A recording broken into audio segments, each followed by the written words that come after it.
Hello, good morning. Agluto tayo mati adobo nga baboy. Laman ken buto-buto.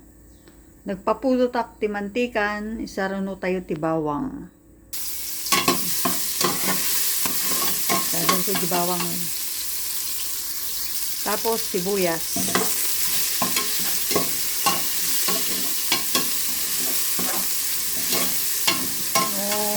Maamoy natin yung mabangong aroma ng ating ricado kat isaruno tayo jay karne ti baboy.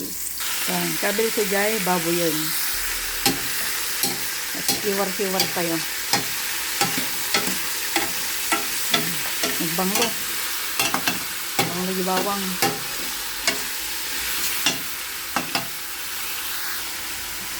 Kan tayo ti soy verse 1. Pamintang buo. Tapos pamintang durog.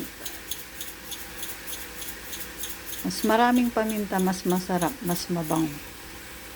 Tapos dahon ng laurel.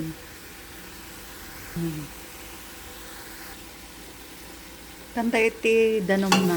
Tano, palo nangin tayo ti 10 nga minuto. Tan kinalubakon. Orasan tayo no mikot jipito na yengato ti 10 nga minuto. Tan ag buburuken tapos tatayo nga umpisa nga bilang ti 10 nga minuto. Tano amo tayo no nalo ng winuhaan.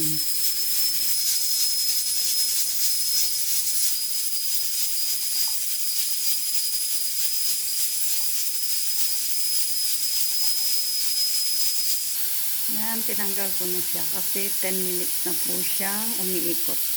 Yan na po yung after 10 minutes na pinakulan. Lagyan natin ng suka. Suka na may sili. Tapos betchin, pampalasa. Yan. Tapos kiwar-kiwar tayo. Ayan. Mamantikang adobo ni Madam Ilocana. Tapos ramanan tayo.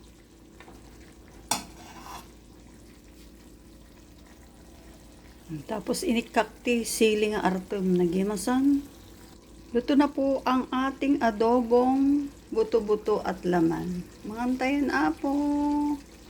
Salamat po sa inyong panonood. Bye-bye. Adobong pork buto-buto at laman.